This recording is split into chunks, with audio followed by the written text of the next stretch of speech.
UKLO 1 year masters. No IELTS required up to 5 years visa. High visa success rate. Welcome to hit TV. నేను మీ Ayushman. So ఈ రోజు మనము stock market updates చూద్దాము. ఎలా ఇవాళ market performance ఇచ్చింది, అంతేకాకుండా రేపు మార్కెట్స్ ఎలా ఉండబోతున్నాయి దాని గురించి కూడా మాట్లాడుకుందాము. సో ఫస్ట్ ఇక్కడ మనం చూసుకుంటే నిన్న అనుకున్నట్టు ఒకవేళ గ్యాప్ డౌన్ ఓపెన్ అవుతే మార్కెట్లో బయింగ్ ఎంట్రీస్ మళ్ళీ వస్తాయి. ఎవరైతే బయింగ్ ఎంట్రీస్ మిస్ చేశారో అందరూ కూడా క్యాష్ తీసుకొని రెడీగా ఉంటారు కాబట్టి వాళ్ళ క్యాష్ మార్కెట్లోకి వచ్చినప్పుడు మళ్ళీ అక్కడ నుంచి మార్కెట్ పెరుగుతుందని అనుకున్నాము. సేమ్ అలాగే జరిగింది.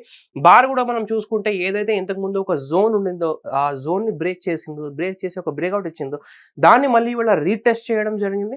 అది కూడా ఒక మంచి సక్సెస్ఫుల్ రీటెస్ట్ అనుకోవచ్చు. ఎందుకంటే ఆ ఒక్క రెసిస్టెన్స్ పైననే మళ్ళీ ఇవాళ కూడా క్లోజింగ్ ఇవ్వడం జరిగింది. సో దీంతో ఒక ఇండికేషన్ ఏంటంటే మార్కెట్ ఇప్పుడు కూడా స్ట్రాంగ్ గా ఉంది. ఎవరైతే బులిష్ సైడ్ ఎవరైతే బులిష్ సైడ్ లో ట్రేడ్స్ కానివ్వండి, ఇన్వెస్ట్మెంట్స్ కానివ్వండి ప్లేస్ చేస్తున్నారో వాళ్ళు ఇంకా స్ట్రాంగ్ గా ఉన్నారు అని ఇక్కడ ఒక ఇండికేషన్ మాత్రం మనకు కనిపిస్తుంది. 5 minute చార్ట్ లో కూడా ఒకసారి మనం చూసుకుంటే ఏంటంటే పూర్తి క్లారిటీ వస్తుంది. మార్కెట్ నిన్న క్లోజింగ్ నుంచి బాగా గ్యాప్ డౌన్ ఓపెన్ అయింది. గ్యాప్ డౌన్ ఓపెన్ అయిన తర్వాత కూడా స్ట్రాంగ్ మొమెంటం అనేది మెయింటైన్ చేస్తూ సైడ్ వేసే ఉంటూ కంటిన్యూస్ మొమెంటం ఏమి రాలేదు, కానీ సైడ్ వేసే మార్కెట్ ఉంటూ కన్సోలిడేట్ చేస్తూనే మార్కెట్ పైకి వెళ్ళడం అనేది ఇవాళ మనం చూసాము.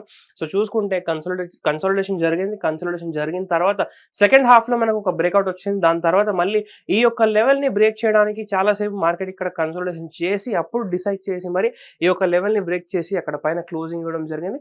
సో ఇది ఒక పాజిటివ్ పాయింట్ అనుకోవచ్చు. పాజిటివ్ క్లోజింగ్ ఇచ్చింది కాబట్టి రేపు మార్కెట్ గ్యాప్ అప్ ఓపెన్ అవడానికి అవకాశాలు కూడా ఉన్నాయి. ఒకవేళ మార్కెట్ గ్యాప్ అప్ ఓపెన్ అయింది అంటే అక్కడ కొద్దిసేపు సస్టైన్ చేసింది ఒక 2 hours అంటే దాని తర్వాత మళ్ళీ అక్కడ నుంచి ఇంకా పైకి వెళ్ళడానికి అవకాశం మాత్రం ఉంటాయి.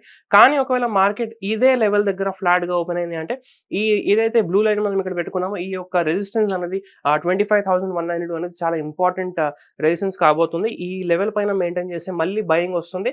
ఇక్కడ నుంచి మళ్ళీ పైకి వెళ్ళే అవకాశాలు మాత్రం ఉన్నాయి మార్కెట్ లో. అంతేకాకుండా ఒకవేళ మార్కెట్ మళ్ళీ గ్యాప్ డౌన్ ఏదైనా ఓపెన్ అయింది అంటే మళ్ళీ అక్కడ మనం కొంచెం వెయిట్ అండ్ వాచ్ చేయాలి. కన్సల్టేషన్ జరిగి బ్రేక్అవుట్ ఇచ్చినప్పుడు మనం ఒక బయింగ్ ఎంట్రీ కోసం ప్లాన్ మాత్రం చేసుకోవచ్చు.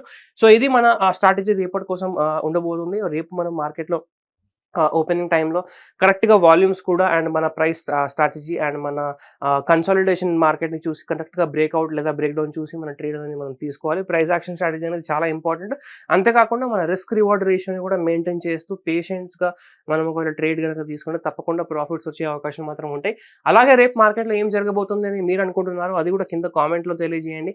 ఇంతవరకు మన ఛానల్ని సబ్స్క్రైబ్ చేయకపోతే సబ్స్క్రైబ్ చేసుకోండి, వీడియోని లైక్ చేసి ప్రతి ఒక్కరితో షేర్ చేయండి. Thank you. Hit TV app ని డౌన్లోడ్ చేసుకోండి. ఇందులో short news, live news, entertainment movies అన్ని అవైలబుల్ గా ఉన్నాయి. Please download Hit TV app. Hit TV app hit TV యాప్ని ఫ్రీగా డౌన్లోడ్ చేసుకోండి.